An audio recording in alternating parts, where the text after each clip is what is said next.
Tidak banyak manusia yang datang ke tempat ini setiap hari. Padahal, tanpa disadari, hutan inilah yang menjaga kehidupan kita tetap berjalan. Saya selalu percaya, hutan ini bukan hanya kumpulan pohon. Ia seperti penjaga yang bekerja diam-diam. Betul Pak, banyak orang tidak sadar bahwa air yang mereka minum berasal dari sini. Tuh. Rasanya beda ya Bu, lebih tenang, sejuk, adem, pokoknya gitu deh. Karena kita tahu tempat setenang inilah yang justru sering dikorbankan. Kalau hutan ini hilang, dampaknya bisa kemana-mana. Bukan cuma lingkungan, tapi kehidupan sosial juga.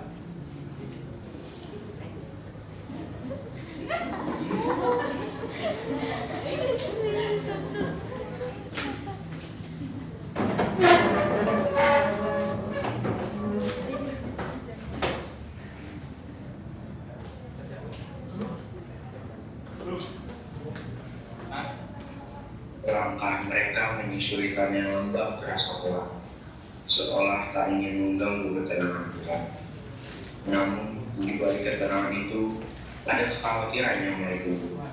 Mereka tahu, sesuatu sedang mengancam tempat ini.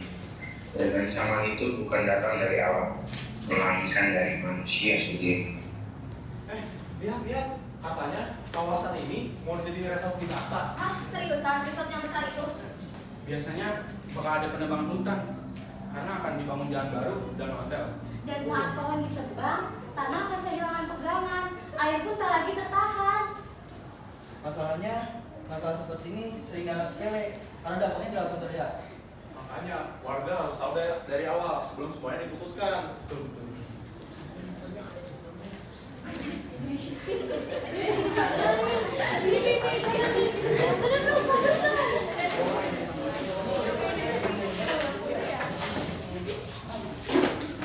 Mafia.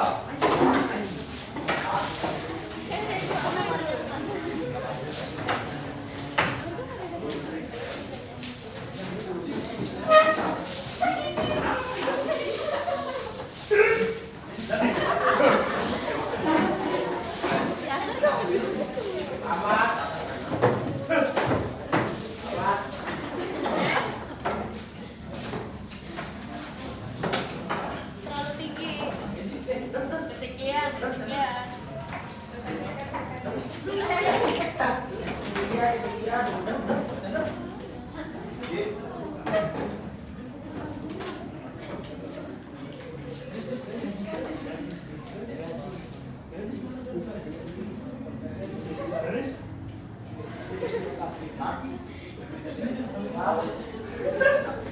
Siang hari, balai desa dipenuhi warga. Di ruangan sederhana itu tersimpan harapan akan kehidupan yang lebih baik, sekaligus ketakutan akan kehilangan yang tidak terlihat dalam waktu dekat. Di balai desa itu, tidak ada yang sepenuhnya benar atau salah. Yang ada hanyalah manusia yang berusaha bertahan hidup dengan caranya masing-masing. Saudara-saudara, mari kita bicarakan mengenai rencana pembangunan desa ini dengan kepala dingin. Pak, saya hanya ingin bekerja, hidup semakin sulit, sementara peluang jarang datang. Saya mengerti sih, tapi kalau hutan rusak, kita akan kehilangan air. Itu kan masalah yang kecil. Tapi air tidak bisa membayar kebutuhan sehari-hari. Bu, kalau air habis, justru kehidupan yang bakal semakin mahal biayanya. Karena apa-apa bakal susah. Terus solusinya apa?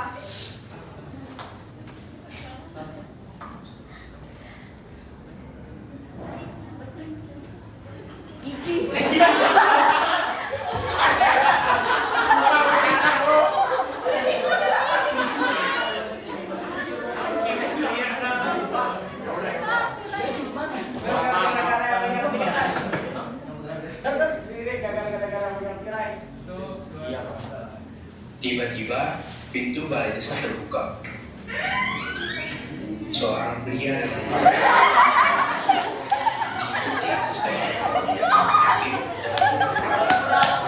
kehadiran mereka membawa janji sekaligus menjawab kebesaran.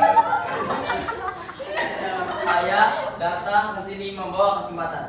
Resort ini dapat mengubah nasib desa kalian. Lapangan pekerjaan, pendapatan, dan kemajuan. Semua itu bisa kalian dapatkan loh. Lalu, bagaimana dengan hutan kami? Dan terkait Kami ingin melihatnya. Tenang saja, semua ini sudah sesuai aturan. Pak, sepertinya baru masih ragu. Tenang saja, tenang saja. Keraguan itu pasti akan hilang kalau manfaatnya sudah kalian lihat.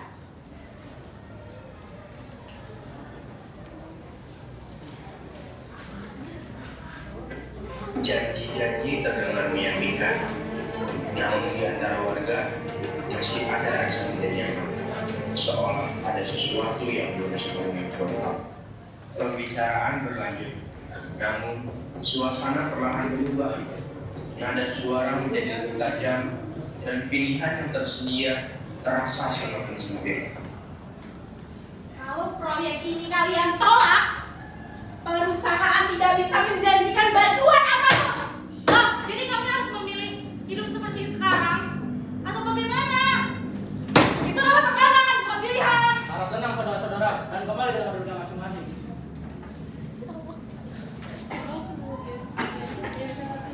Saya benar-benar bingung. Kalau proyek pembangunan resort ini terjadi, lalu bagaimana dengan hutan? Kita tidak bisa membiarkan mereka, Pak. Kalau kita membiarkan resort ini dibangun, hutan kita akan hilang. Kita akan kehilangan semuanya, sumber air, hewan, tanaman. Bagaimana dengan kami ke depannya? Semua mata tertuju pada kepala desa. Tidak ada jawaban yang mudah dan tidak ada waktu yang cukup panjang untuk menunda keputusan.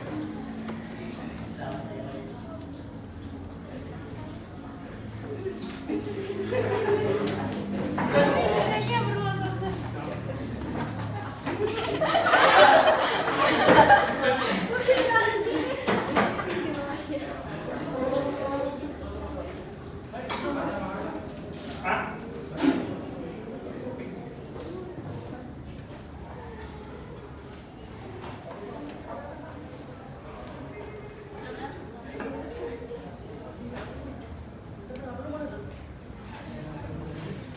Malam hari, desa terasa lebih sunyi dari biasanya. Namun, di balik keheningan itu, ada kebenaran yang masih tertahan untuk diungkapkan. Kebenaran itu masih tertahan, terkunci rapat oleh rasa takut dan gelisah yang menghantui hati seseorang. Loh, kamu kan anak buahnya Ketuan Barata. Ada apa? Ya Pak, saya ingin berbicara dengan Bapak. Iya, ini bicara mengenai apa? Ya, meskipun saya anak buahnya Tuan Barata, namun saya sangat tidak setuju dengan pembangunan resort tersebut. Jadi saya ingin meminta solusi untuk mengenai masalah tersebut. Memang warga di sini banyak yang tidak setuju mengenai proyek pembangunan tersebut. Dan untuk solusi, saya akan berikan tadi. Apakah proyek tersebut layak untuk disetujui atau ditolak? Baik Pak, terima kasih Pak. Ya, semoga ke depannya ada solusi terbaik untuk masalah ini. Sudah 80%.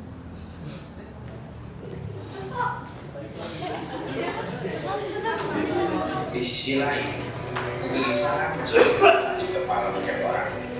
Di sebuah yang sederhana, beberapa warga duduk bersama, berbagi ketakutan yang selama ini mereka simpan.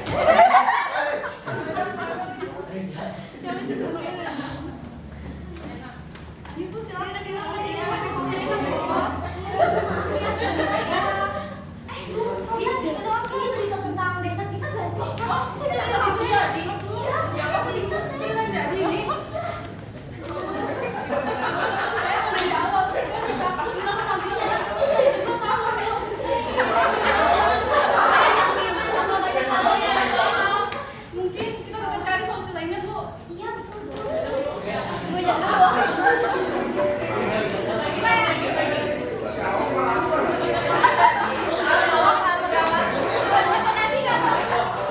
Pertama kalinya, mereka merasa berada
membawa jawaban yang bisa Sejak kemarin saya mengikuti rapat ini, saya tidak hanya mendengar janji, tapi saya juga menelusuri dokumen pemerintah warga. Banyak warga tidak tahu bahwa sebenarnya izin proyek ini bermasalah dan tidak sepenuhnya sah. Saya juga menemukan kejanggalan dalam data izin yang diajukan. Hei, kalian semua menuduh tanpa dasar. Sebagai wartawan, saya tidak akan mencari bukti. Ya, semua itu benar. Semua dokumen itu telah dipalsukan oleh mereka. Kamu ngapain, Dadang?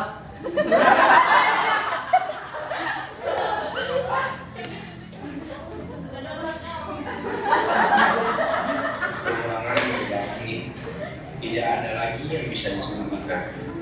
Kebenaran akhirnya berdiri di hadapan semua. Keheningan itu berlangsung beberapa saat. Semua menunggu satu suara yang akan menentukan arah desa ke depan. Saya sudah mendengar semuanya. Kalau kita mengorbankan hutan, kita akan mengorbankan masa depan. Maka sudah ditetapkan. Kalau proyek ini saya tolak. Terima kasih, Pak.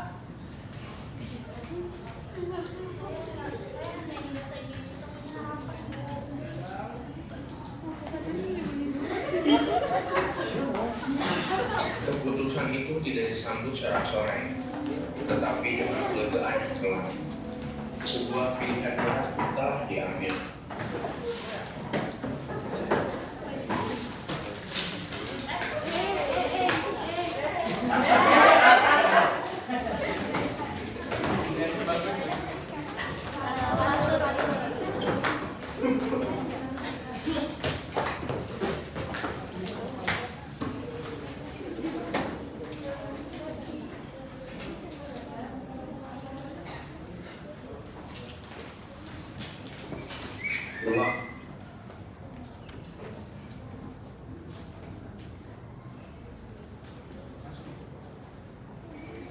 Waktu pun berlalu. Luka yang sempat hampir tercipta kini mulai disembuhkan. Warga kembali ke hutan, menanam pohon, merawat tanah, dan menjaga apa yang selama ini mereka anggap biasa saja. Alam tidak pernah menuntut, hanya menunggu kita sadar. Dan kali ini kita tidak boleh terlambat. Menjaga hutan berarti menjaga kehidupan.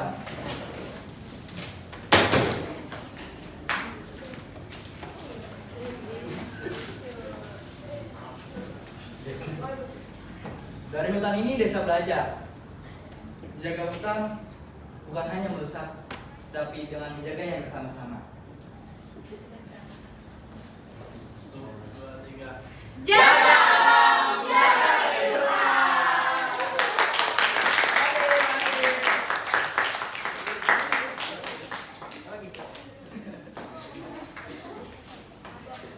Sekian dari kelompok 3 mengucapkan terima kasih banyak atas antusias kalian sebagai penonton. Kami pamit undur diri. Terima kasih.